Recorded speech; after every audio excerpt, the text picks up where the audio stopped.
Educational technology through behavioristic and progressivistic perspectives. The purpose of this presentation is threefold: to define a technology in education and its functions, to explore the paradigm shift in education philosophy due to the development of technology, and to explore the change in the educational technology that resulted from the paradigm shift in the educational philosophies. There are various definitions of the notion of educational technology.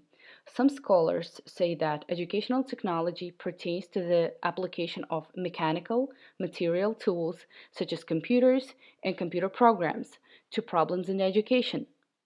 A more complex conception of educational technology includes immaterial tools, such as processes and ways of thinking, and it addresses the causal interdependence between intellectual growth and technological growth, whereby technology is not merely processes and tools, but is understood systematically.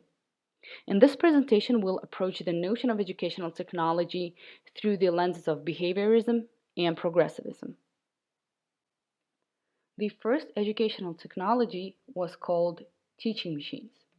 Lumsdaine, in his Teaching Machines and Programmed Learning sourcebook that dates back to 1960s, lists the following characteristics that a device ought to have to be considered a teaching machine.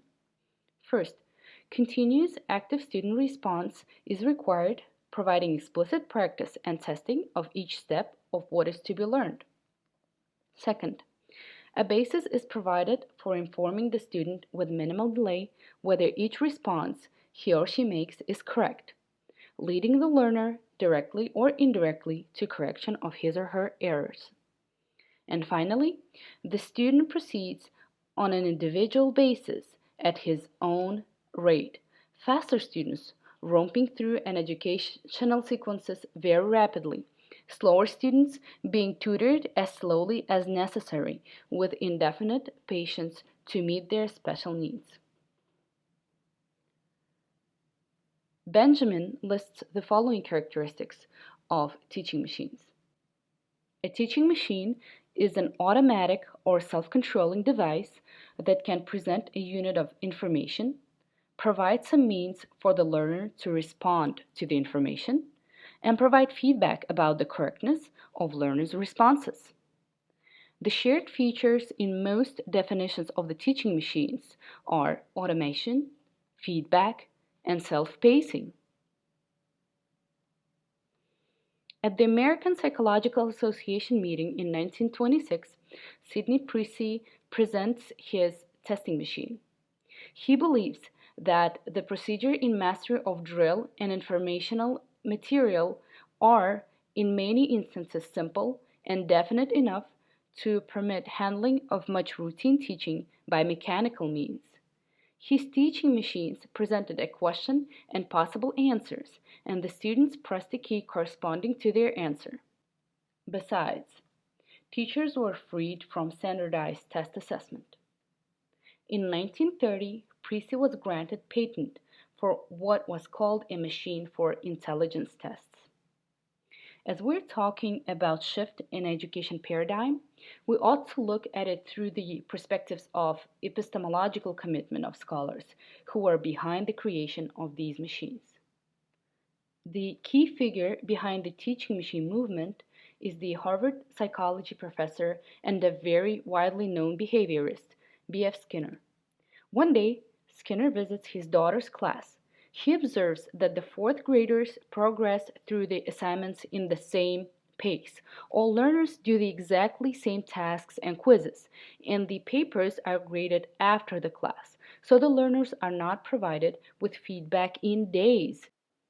Considering these limitations, Skinner files a patent in 1955 for a machine that focuses on positive reinforcement. While working on Skinner's machine, a student would write a response. The machine would display the correct answer after the student pressed a lever. After the student was through all questions in the frame, they would be taken back to the answers that were wrong and work on them until they mastered the task.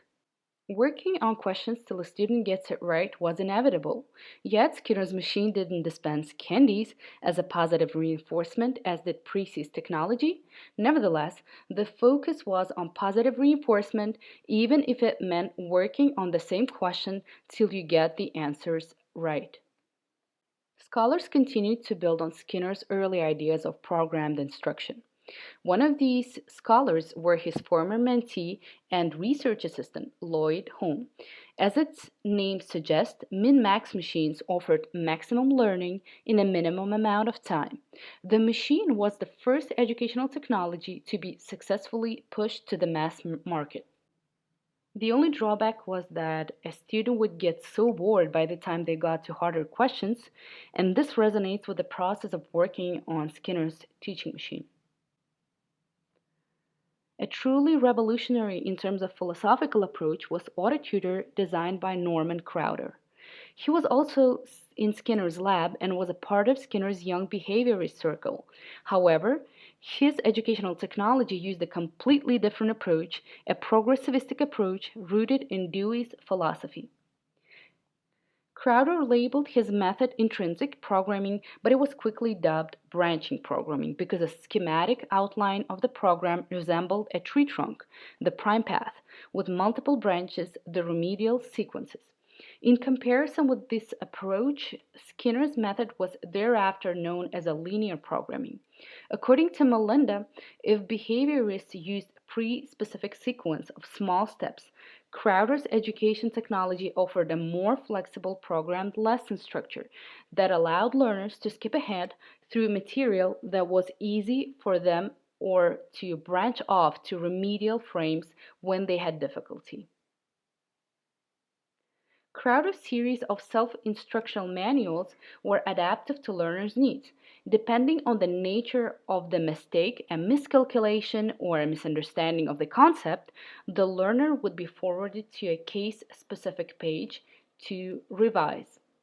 As opposed to earlier machines that would provide learners with the answer, this system was focused on finding out why a learner made a mistake and what approaches need to be utilized to master the task. Seemed like we would never go back to old radical behavioristic approaches.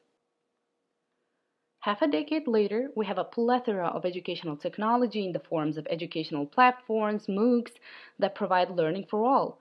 The core concept of learning using this technology is that content is available online. Students can retake the test as many times as they want. Feedback is provided instantaneously, and learners cannot move to the next step or module until they master the content. Are we progressing or have we returned to the behavioristic past? Thank you for your attention.